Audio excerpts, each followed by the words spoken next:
And we're live. Awesome. Good morning, Hey, everyone. good My morning. name's Jawad. I'm with Yedno today. We're going to be, and he's the main speaker for today for this topic, which is about how you can apply UI UX principles into your designs um, and transform your roles. And he's going to be describing his journey to be a UI UX designer uh, at York University. Um, so yeah, go ahead. Just tell us Awesome. how your journey Thank you, went. Jawad. Thank you, everyone, for coming today. My name is Yedno Chean, and I'll be presenting my design journey. Uh, just going to give me a moment here. I'm just going to cast.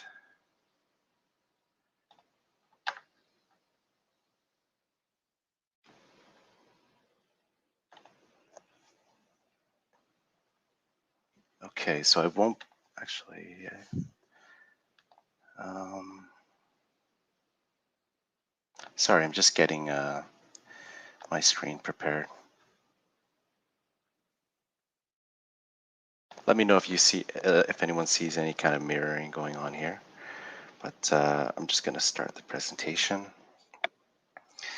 So here's my agenda for today. I'm going to talk about my occupation, my design journey, some of the turbulence that goes on in the journey, continuing education, user experience design, and how I applied my learnings to my job. So let's get started. Hi, I'm Yeno.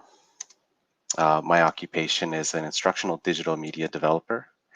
I work for the digital and experiential education team at York University School of Continuing Studies. I'm a founder of Carencia Media, which is my own personal company that I do a lot of design-based work. I'm a UX designer, a digital artist,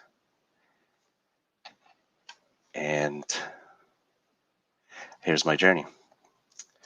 So I've added some animations here just so everyone doesn't get bored, but let's start off. So I began my post-secondary education at Humber College in design foundations and visual and digital arts. I'm a lifelong artist, which led me to pursue my bachelor's in applied arts illustration at Sheridan College. Life events occurred, which shifted me away from traditional arts, but I had been doing it for about 4 to 5 years, really just traditional training, a lot of painting, oil painting, mixed media, um, I guess, live painting, live drawing. It was a lot different back then. But I made the shift and it propelled me towards digital design, where I learned web and graphic design practices. And although illustration was, in the wind for me, it was still something that I used as a way for self-expression. So drawing has always kind of been something in my life and something that kind of helped me. It's kind of like my own personal therapy, but also a way to kind of express ideas, emotions, concepts that sometimes in your waking world you don't get to do those kind of things. So if someone has something like that, I definitely suggest you keep it, as it will be really helpful for you as a designer as you go through your own personal journey. So design was something that allowed me to grow my career and innovate on my ideas. And I think this is something that I've noticed a lot of my colleagues or people that I went to school with kind of made this transition as well from illustration. So my experience, learning and growth. So I first started my career as a graphic designer. I worked at a health information network. It's a really it's kind of strange, but it was good. It was my first opportunity at a design role professionally, and for the period of time that I was in it, I learned quite a bit. Shortly after, I moved into a role as a web designer assistant for Geneva Center for Autism, where I learned. I was here for a couple of years, but I learned quite a bit here. Multimedia production, So I did a lot of live keynote events. I was there for a lot of big symposiums, learning how production works, learning how media works, and learning how it works with design. So I really got a big picture working here at Geneva Center for Autism. And this is also where I learned learning management systems, web design, e-learning, and how digital marketing works with design. So this was a big bulk of my own personal experiences and things that I could use practically in my personal in my personal jobs. So working in here, I got to know the work, learn from and about the ASD community and services that assisted the families in the individual programs. So um, I think this was amazing experience for me as a designer because I really had the opportunity to work with a lot of uh, behavioral therapists, behavioral PCBAs, psychologists, speech language pathologists, people that were not neurotypical, people that were atypical. So it kind of gave me that kind of outlook on the type of people that may interact with, technologies or, softwares or user interfaces. And it really just gave me that outside perspective, which made me a better designer in the end. And most importantly, for me at least, this was the kind of introduction to online education for me, which was a whole other journey for my career. Turbulence, conflict, confusion, recovery. So after a few years in online education and design roles, I had been growing so fast, and I had been doing a lot with my life. Um, and it ended up in a point where I actually burnt myself out. Um, you can formulate burnout as something that is, a moral injury, or just something that really conflicts with, how you process things or how you go about things. And I had one of those moments, and it really, really took a toll on me. Um, you know, in the midst of that, I lost my job right before the pandemic, and it was a really amazing time to kind of slow down and think about what I was doing, where I was going, um, and most importantly, time to recover.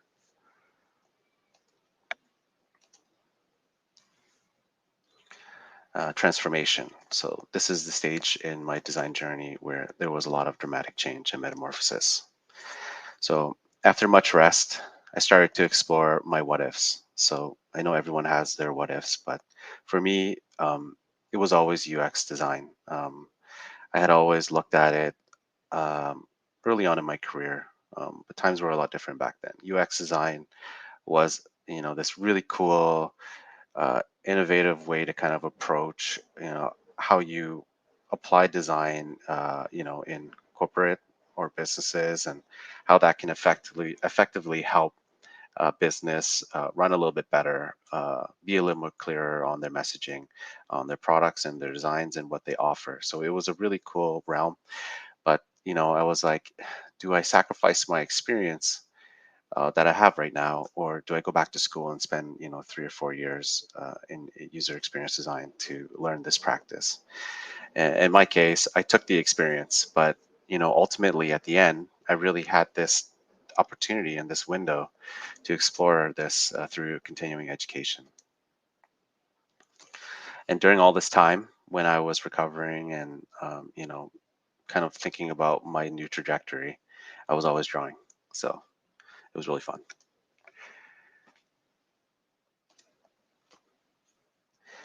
Now, here we hit to a point where I started continuing education. So at this time, as you know, and I'm sure everyone experienced this, but we were under a lockdown for I think 2+ years. And that gave me the opportunity to switch my roles as a designer of online educational content to immersing myself in it as a learner. So here I became a student of user experience design and eventually a graduate at BrainStation. So here we come to user experience design. So Learning user experience design for me helped me connect my own conceptual process.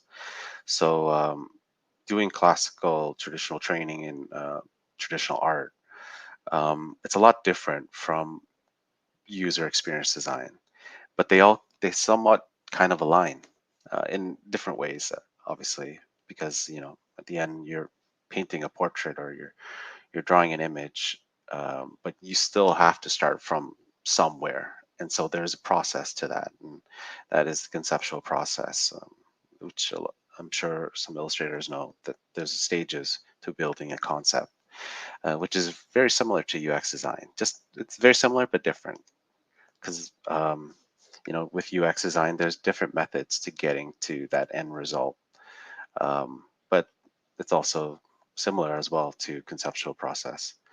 So I found as an artist, we tend to begin musing to find inspirations, and to do that, and when we get to that point, we enter somewhat of like a flow state, the zone, um, where we start to really get into creating those ideas. And I learned from these states, they also can occur during the design process. When you're first making your prototypes, I think that's a great area where you can kind of get into the zone. And also, low fidelities and mid fidelity concepts are areas where you really are testing your creative juices, but also your technical skills as well. So learning the UX methodologies helped me communicate my design process with more confidence and clarity. It wasn't just going with the flow, like I would do as an artist, like find that inspiration and start drawing, and you'll find out as you go through. It's kind of like that, but this was more clear, and you could communicate this.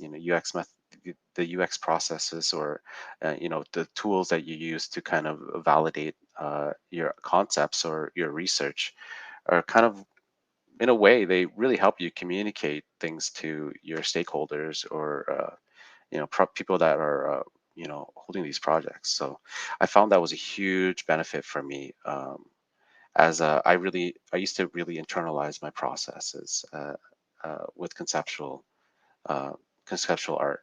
But now I actually had like an avenue, like I can get here from point A to point B to point C, right? And here's how I do it, and this is how I do it.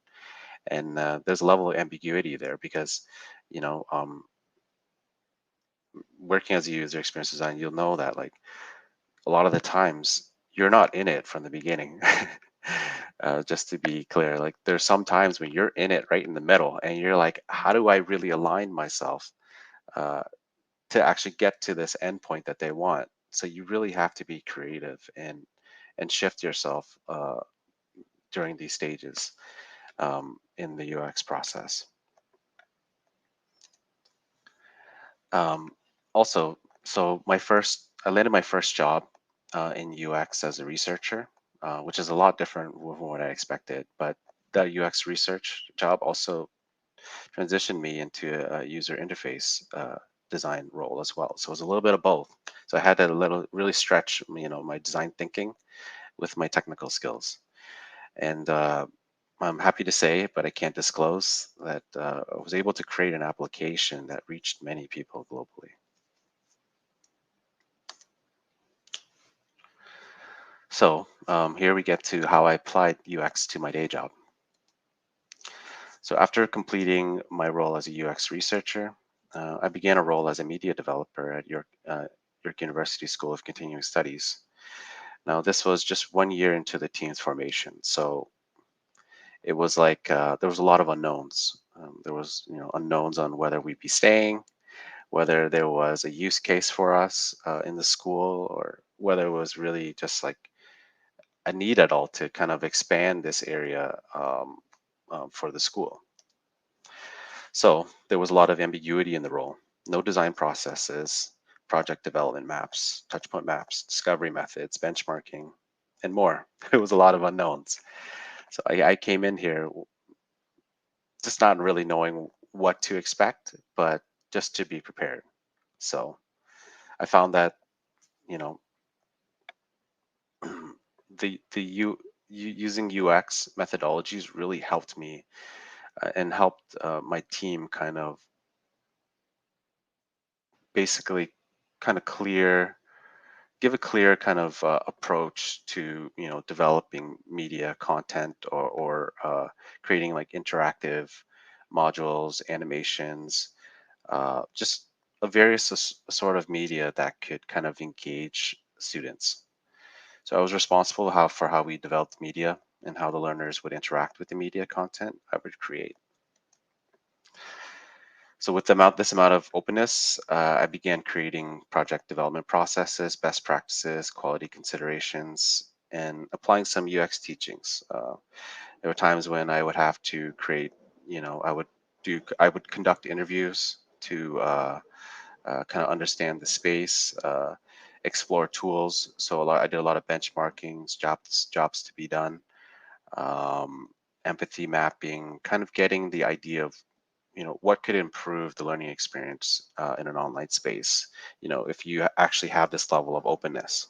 So that was something that I really used a lot of my UX teachings to explore. And at the end of the day, I know a lot of people have come here to kind of maybe find like, is there an actual 1, 2, 3, 4, 5 step process to this? And sadly to tell you, there isn't really a formula for this. And you really just make up, you don't like, you take the tools that you have in the design UX processes and you use it to benefit you wherever stage you are, whether it's developing processes, creating ideas, or you're in the midst of an idea, someone has an existing idea and you're developing it or refining it more. You kind of use those processes to your advantage to refine those ideas and to validate your assumptions, and um, use secondary research to kind of explore other methods to make that product in the end better. Sorry, that was a mouthful. So what I learned from in my journey here, it's not the sun. Nothing is permanent, not even the goals and aspirations you start with. Those goals grow as you do, and there will be times where you'll have a lot of ambiguity in the direction you go forth. So what I have to say is just be kind to yourself, and your ideas are worth more than you know. Be fearless and do things that bring you the fulfillment that gets you up every day in the morning to do it all over again. And most importantly, keep at it and keep learning. Thank you. And lastly, I just wanted to do a shout out to McMaster Design League for the invitation to speak at this year's Designathon. And for animation, I'm just going to open it up to you. I'd like to take a moment here to hear from the participants and answer any questions that you have during this speaking event. So Jawad, if you're there, let me know. So I'm just going to stop sharing here.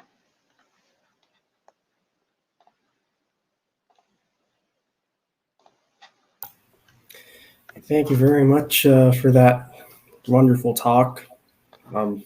Yeah, I'm sure we have a few questions in the chat.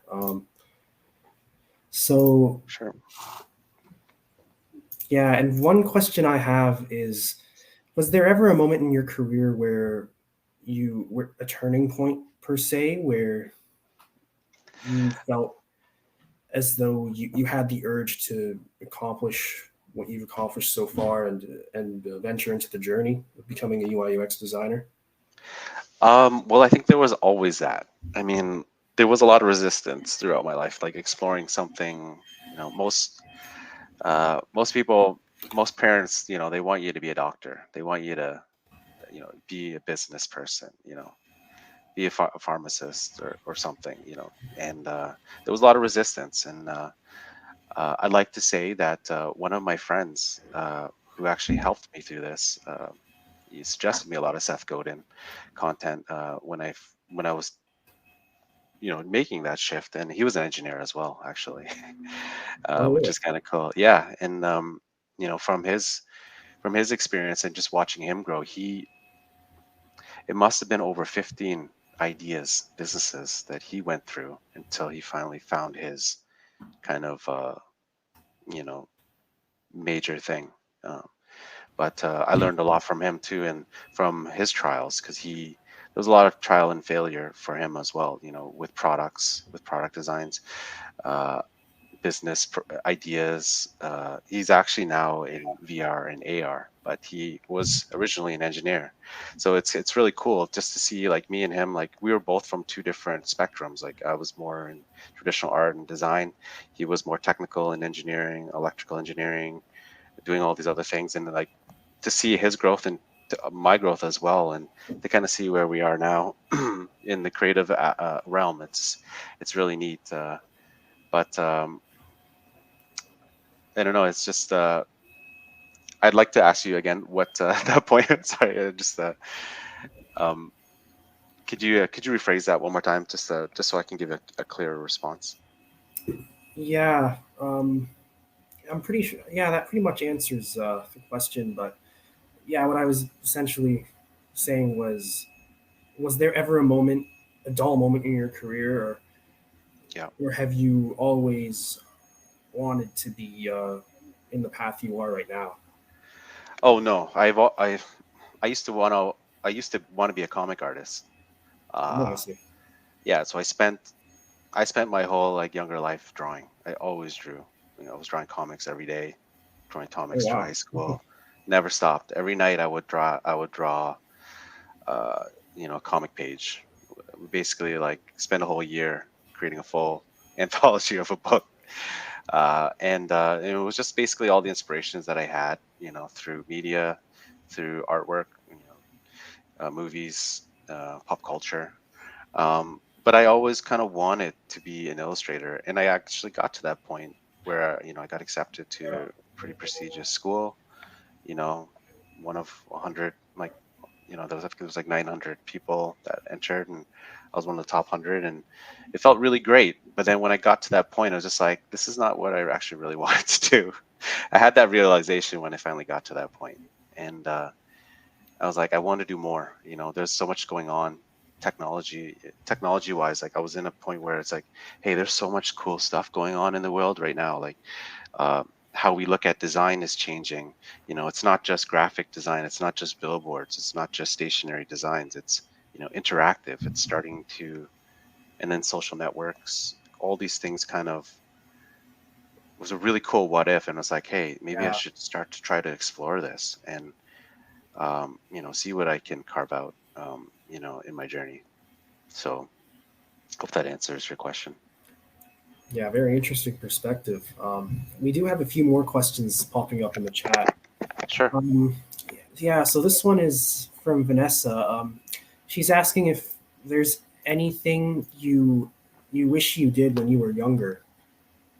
Um, so, Um, like, how young are we talking here?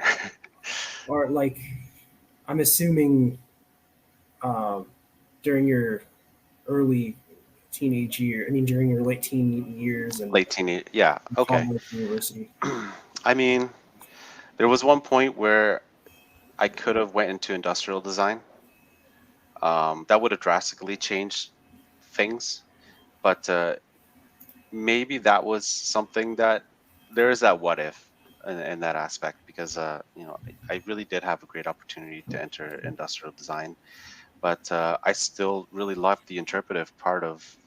I think that comic side of me kept me going into traditional illustrative work, because you know in industrial design you don't get to do stuff like that really. It's a lot different. You're just building conceptual products, right? It was Right. really cool. So you really got to learn, like, how to technically draw, but then that interpretive side was gone, and I think that's why I kept going in the direction that I did. Very interesting. And the next question is from yeah, Ojechi. So, what advice do you have for someone who's just starting out in the UI UX industry?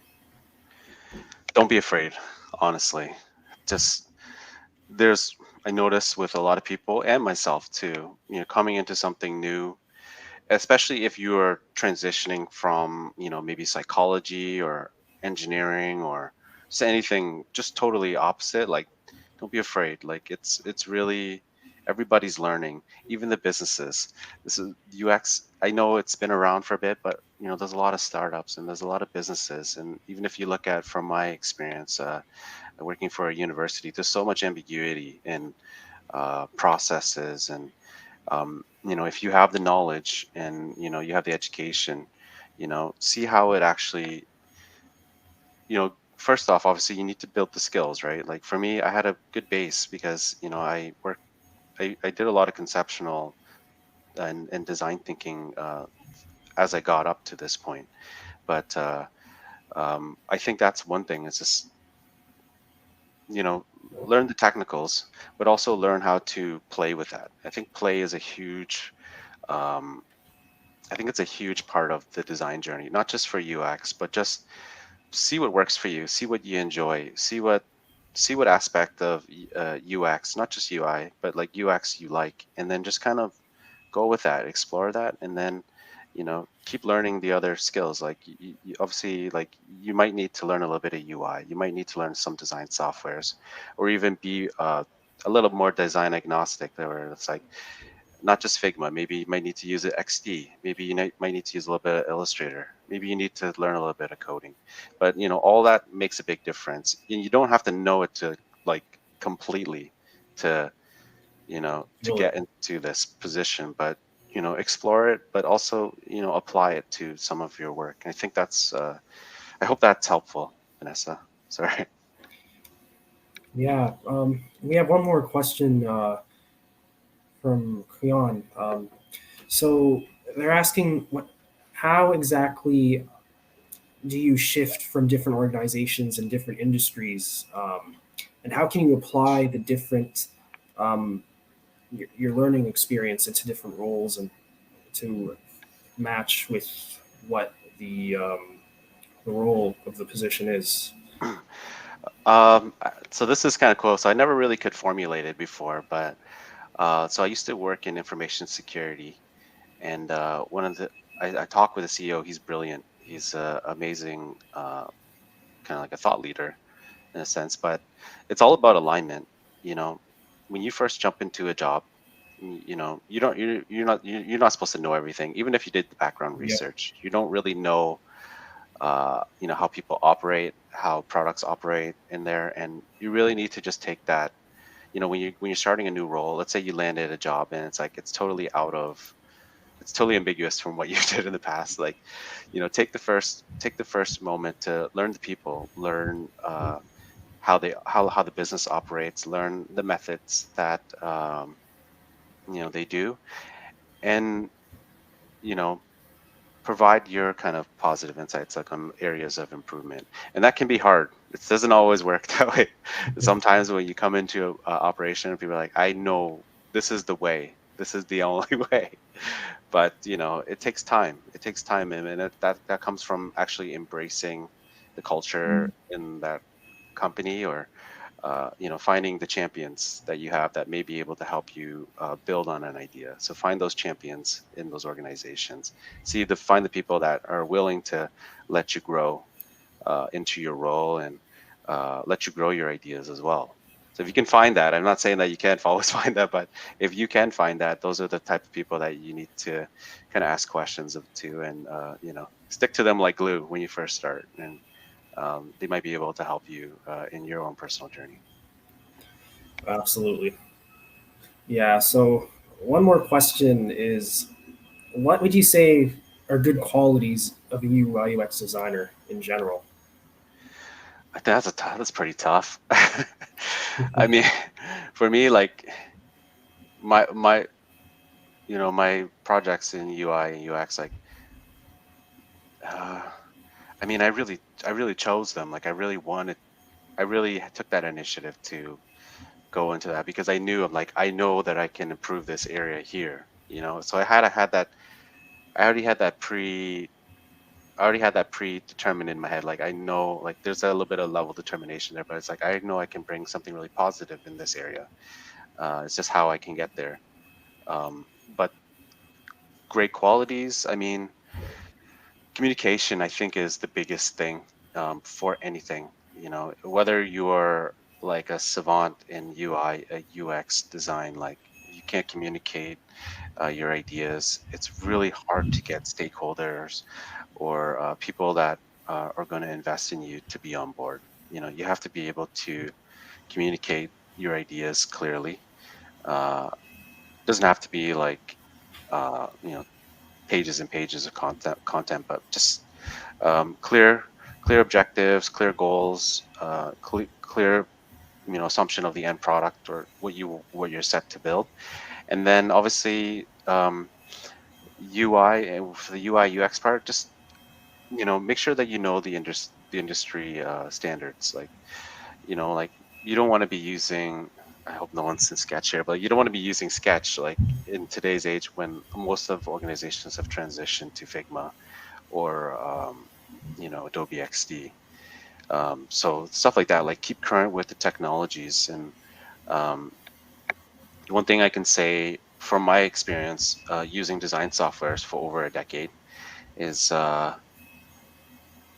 there's a level of like, there's a base like to everything. So when you jump into a lot of these tools, like you'll notice that they're very similar, right? But they just have extra features that kind of excel them a little bit more than the others. And it's all really relative once you understand, you know, a standard design application. So you know, expand on that and explore those tools because they might refine your user experience in the end. And yeah, there's so many workshops available that are free. So I don't think there's a limit to, you know, how good you can be at the end. I hope that answered that. Right. Yeah, and just to follow up to that question, Yeah. um, could you elaborate on what good communication is and how a person, what makes communication effective?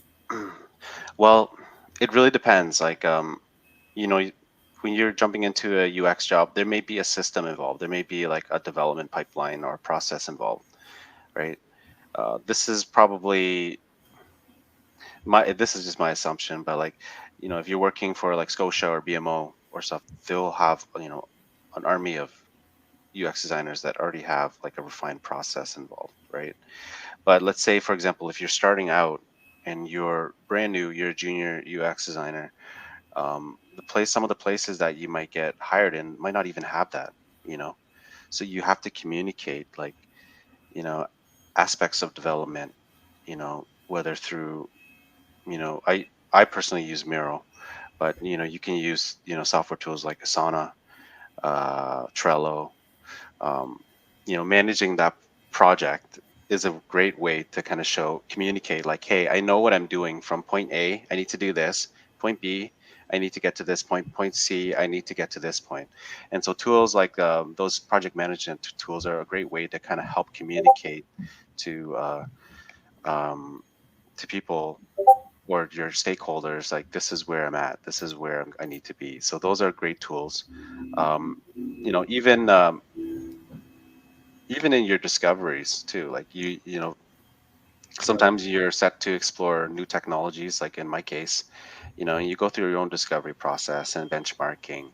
And um, you know, a lot of the some of the competitive analysis that you do in UX is also really helpful in those tools. But honestly, there's like a foray of there's so many UX processes that can really help you communicate your idea. It really just depends on uh, you know, where the project is at. Yeah, Yeah, absolutely. Yeah, that was. Yeah, thank you very much for those were great answers. no So problem. that concludes our session for today. So thank you very much for coming. Thank you, Thank you John. everyone for participating. Um, yeah, and enjoy the rest of your day. Awesome. Thank you, Joad. And good luck to all the participants that are in here. And I hope to see all the cool projects soon. All right. Perfect. Thank you. You're welcome. My pleasure.